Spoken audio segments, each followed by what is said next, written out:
You're not going to want to stop making these little circles. They are perfect little embellishments to add to any junk journal page to completely elevate it. You can make these into paper clips and bookmarks, and the list goes on and on. So let's get started making them. I'm Ingrid Carlsen, and I am so very happy that you're here with me today. These little clusters are super easy to make, and you really don't even need any tools. I am going to start with making a circle using my 1-inch hole punch. You do not need this. You can eyeball your circle. I also think that the circles, when they're not perfectly circled and they have like little edges, are really charming, and so definitely try it without it. Then I'm going to take that circle, I'm going to lay it on another piece of paper, any kind of paper. I'm using mostly scraps today that I have just laying around my desk, and I'm going to just eyeball a circle around it. So what I like to do here is kind of when you're driving, you know how you're looking in the horizon to keep your car in the lane instead of looking right at it. I use the same method when I'm cutting. I'm looking ahead of it to try to stay, let's say it's 1/2 inch or 1/4 inch, whatever it might be, on the outside of it, and I just let my scissors glide. This is a great project that you can do while you're watching TV or doing something else, because what I will tell you is when you don't focus so much on the perfectness of the circle, the better they are, the more just whimsical and fun that they look. And sometimes I still get caught up in trying to make things perfect, and it is definitely a daily battle of trying to let that go. I've said it once, I'll say it again. When I go back to look at my projects, the ones that are perfectly symmetrical, I don't like as much as the ones that are more organic and more just, less thought of and just more created, if that makes any sense. So I definitely want to encourage you today to not try to be perfect, not try to get perfectness out of this. This is the whole point of this, mainly the Scrap Buster series, but specifically these little clusters, is that they're just fun and whimsical. And I hope that you take it like that. You just grab your scraps and get to making circles. Now, I am going to have a little formula for the circles. So I think I have it. I'm going to depend the amount of circles that I'm going to use. I think I vary between like 3 and 5 circles, but feel free to go bigger, do more circles, go smaller, do less circles, really the sky's the limit. And what I like to do is I do grab some scraps of fabric that I want to layer in between. And then I'm also going to get little pieces of paper that I've just torn off. And those are going to be kind of my little embellishments. Now, while there's not necessarily a formula for the circles, there are a couple of elements that are seen throughout each of my circles. The first is that my smallest circle is on top, obviously, so you can see it. The circles all gradually get bigger, although that's going to vary from circle to circle how much. Some of them it's like 1/4 inch, some of them it's 1/8 inch, and some of them it's more than that. So that is completely up to you and your aesthetics, and just have fun with it. The other thing that all of them have is some kind of either a fabric or a different type of texture, meaning some of them have like a tissue paper or a lace, something that is going to give it a little bit of a different textile, a different feel to it. And then all of them are finished off using sewing at the end. And since I'm sewing them together, I don't need them to necessarily stay put, but I do want them not to move around. So I'm going to use just a little dab of glue to get them to stay in place until I'm ready to sew.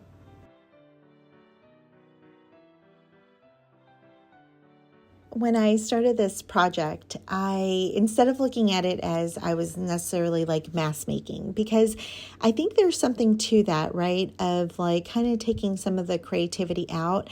Instead, I was building each little circle as little pieces of artwork. And you could definitely do this in more of an assembly style where you cut out your circles and then build them together. But I kind of like the slowness of just creating and making something beautiful. I think that any time that I work with miniatures, that's what I really like about it, is that it's taking the anxiety of working on something big, and it's something small that's going to be quick, and I'm going to get like almost instant gratification from it. And then I can just enjoy the process when I take away the pressure of having to make, let's say, a whole page.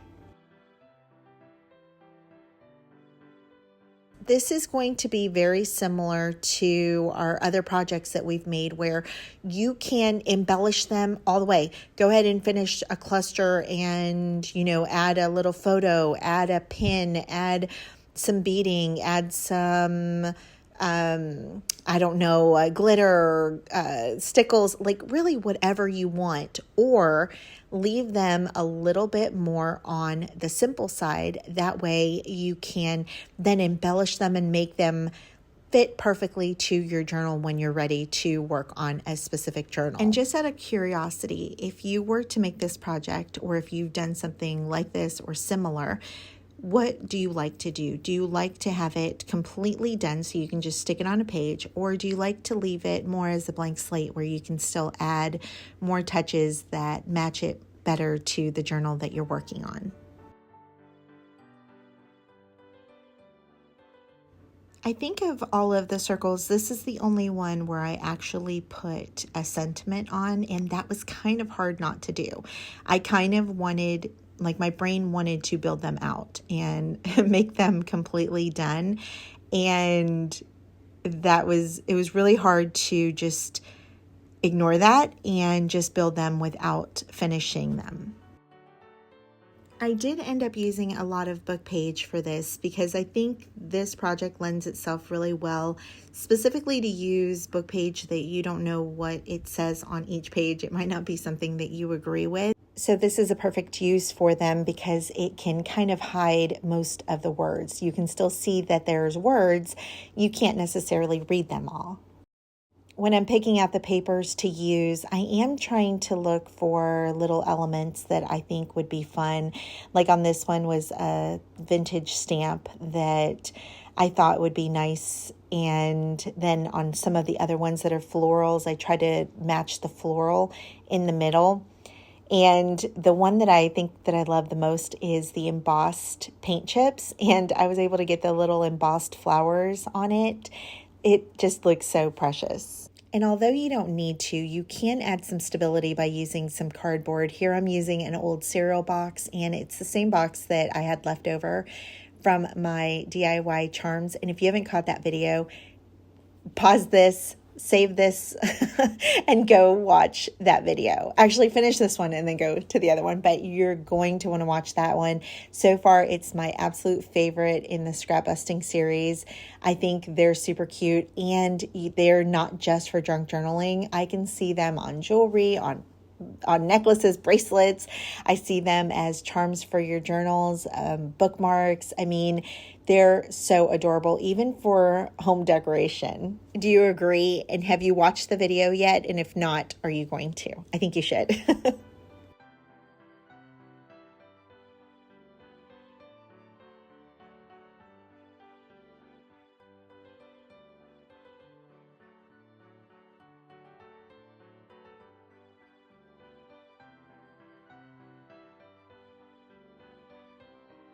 One day when I was cleaning up in my room, I had all these little scrap pieces of fabric and I didn't know what to do with them. And there was a leftover, what do you call that? Like the plastic for a stamp. And so I just stuck them all in there, and I love that little bag. It's perfect for this project because you only need a tiny bit of fabric. And so those little scrap pieces are perfect. And so this is a perfect way to use those little pieces that otherwise you don't really want to throw out, but you don't really know how to use them. This is a great project for it.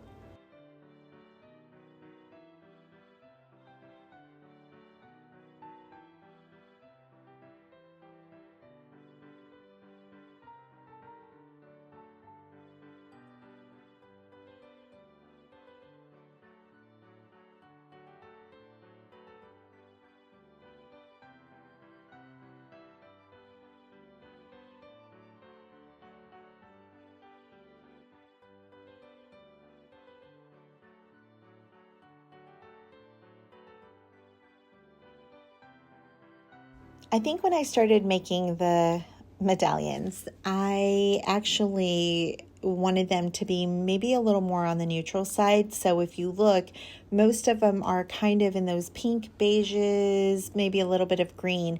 But once I used that gingham fabric, it was over. I knew I had to add more black and white. I am a sucker for all things black and white, and that goes everywhere in my house, in my clothing, and definitely in my journals. Items that I would definitely pull out for a project like this one would be anything that is almost translucent, like this lace, where you can very easily see through it. Same with vellum or tissue paper, or even some of our papers we made using our cornstarch mixture. I'm going to go ahead and let you watch the process with the music in the background. I will hop on in a second and tell you a little bit more about scraps. And also, I wanted to welcome you. If this is your first time here, I would love for you to join our Caratuti family and subscribe to the channel, as well as hit that little bell so you get notified anytime a new video comes out.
I thought I'd take a minute and talk about the scraps for a second. So as you can see, I have little scraps on my desk, and I'm going to tell you just some of the ones that I would keep and ones that I would trash. So I'd probably trash this. I could keep it for this little edge here.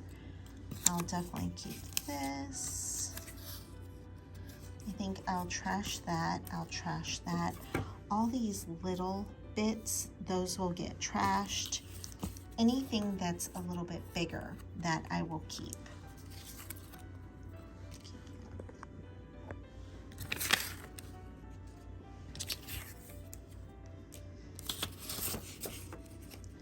So all of this right here will get trashed. And I know some of it, you know, you have to make a decision on, like this. I could probably make something with it. So, you know, what's interesting about scraps is that the scraps then make scraps. And now we have even more scraps on our desk that we can make even more little tiny projects with. One thing that I never throw away is any vintage paper, even if it's like little tiny, you can see how big that is. That will never get thrown out because I will find a use for it. How do you feel about that? Is that something that you agree with, or do you say toss the tiny pieces?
I hope that you enjoyed the video, but more importantly, I hope that you tried this out for yourself. I hope that you can see the joy in making little pieces of art that will hopefully make your heart flutter like it does mine. I thank you so much for being here and for spending your day with me when you could be doing anything else. And I just appreciate you all so much. I pray that you have a blessed day. And if no one's told you today, I want you to know how very, very loved you are. You are precious, you are beautiful, and you are perfect. And I love you. Until next time. Bye.